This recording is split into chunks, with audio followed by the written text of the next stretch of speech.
Welcome to the Rim Break Rodeo. We hope this video helps. You start by preparing the file and locating every font instance. Save a backup, then open Type Find Font. You need to see which fonts are used and which are missing. This prevents surprises later. Once done, enable grouping by family or show fonts in use so you can scan replacements quickly. Make sure to note any embedded or third-party fonts because those need special licensing or substitution before mass changes. Now you replace fonts systematically.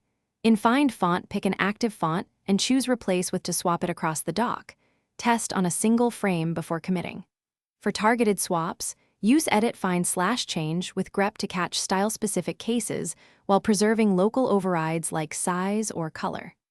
After replacements, update paragraph and character styles to point to the new fonts so future edits stay consistent. This avoids recurring mismatches and speeds project-wide typography updates.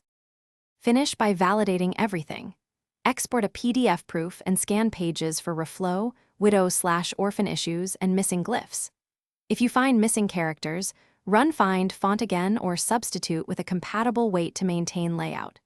Should text shift or overflow frames, tweak tracking, leading, or baseline grid, and if problems compound, restore your backup and retry replacements in smaller batches. One key troubleshooting tip: always check paragraph/character styles after a bulk replace.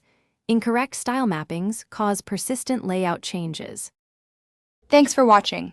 Consider subscribing if we helped you.